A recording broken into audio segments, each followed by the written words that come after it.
ძალიან მოკლე კომენტარი შემოვიფარგლები აქ ვინაიდან მე ვისარგებლებ ნაციონალური მოძრაობის ფრაქციის დროით და სიტყვით გამოვალ სტომათა დარბაზში და თავარსათქმელს იქ ვიტყვი.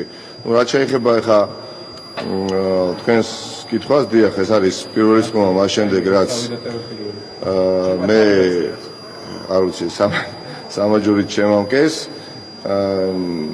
იმის შემდეგ არ ჩატარებულა საპარლამენტო სხდომა, მე ვაპირებდი მოსვლას, თუ არ ჩავთვლით მიმდინარე კვირის ფარგლებში მე გადავწყვიტე, რომ დღეს მოვიდე სწორედ და არა გუშინ წინ მაგალითად, თუ რომელიღაცა. დღეს თუ რა გითხრათ, ეხლა დღეს საქართველოში ჩემზე კარგად იცის ყველამ უკვე, რომ საქართველოს მოქალაქე ვერც ცერტი უფლებით ვერ სარგებლობს, ვერც პოლიტიკურით, ვერც სოციალურით, ვერც ეკონომიკურით.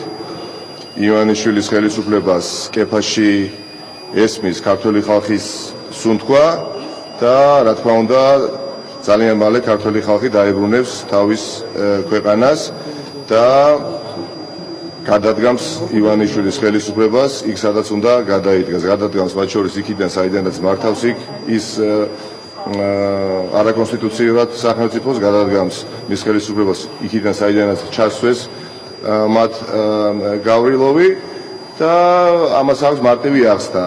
იმენა დღეს ისტორიის სწორ მხარეს დგას ქართველი ხალხი და ისტორიის არასწორ მხარეს დგას ბიძინა ივანიშვილის ხელისუფლება და მართალი ხალხი დგას ისტორიის სწორ მხარეს და ამ სამყაროში არაფერი იმაზე ღირებული და იმაზე კარგი არ შექმნილა ვიდრე ადამიანია და არაფერი იმაზე ძლიერი არ შექმნილა ამ სამყაროში ვიდრე მართალი ადამიანია და როდესაც ადამიანი არის მართალი იგი მთასაც გადადგამს და ახლა რომელი მთა ივანიშვილია ხო?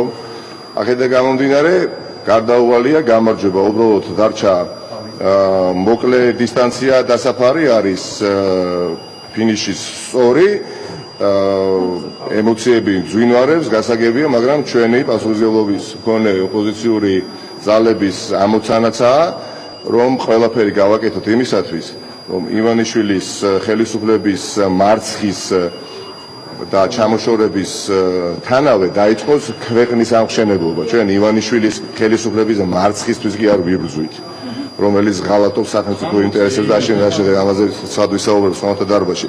ჩვენ გვინდა რომ ამ ქვეყანას ჰქონდეს ნათელი და წარმატებული მომავალი. დიდი მადლობა.